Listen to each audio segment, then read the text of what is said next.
So we have a balloon here that's being inflated in a way that causes the radius to change at 2 centimeters per second. So it's a constant rate of change. That means it's going to be a linear function.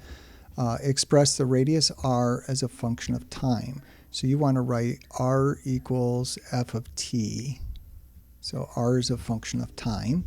So let's try that first. So in part A here, so it changes at 2 centimeters per second. So it's going to start at 0, right? So let's look at time versus radius here. So at time 0, your radius is going to be 0. And then it changes 2 centimeters a second. So at time 1 second, your radius is going to be 2. And then time 2 seconds, 2 plus 2 is going to be 4. Time 3 seconds, 4 plus 2 is 6. And then notice here your pattern, 1 to 2, 2 to 4, 3 to 6. It's a doubling pattern. So you should have r equals 2t. So there's part A. Express surface area S as a function of radius. So that's the surface area formula for a sphere, okay, because a balloon would be spherical, right? Roughly spherical. So here's our balloon. And we've got radius r. And this is three-dimensional here.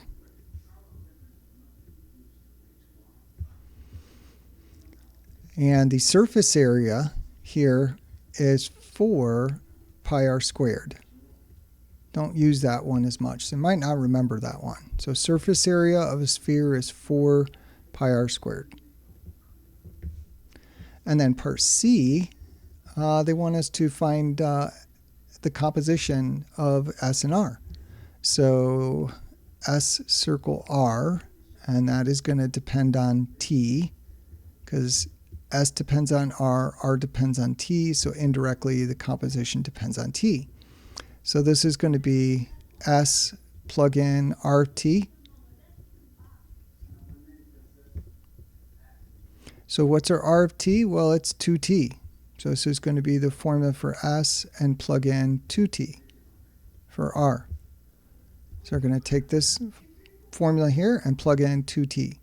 So it'd be 4 pi, and then instead of R squared, parentheses squared, and what goes in there is the 2T. So that's going to be what, 4 pi times 2t times 2t, 4t squared, which is going to be 16 pi t squared. So there's our composition function. And it says also interpret here. So how would we interpret this? So this is giving the rate of change of the surface area with respect to time. I'm sorry, this is giving the surface area at time t. So not the change.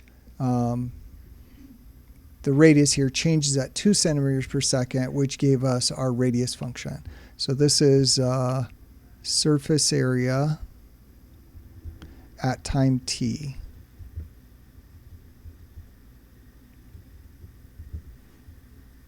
And that's in seconds. So time t seconds after the start.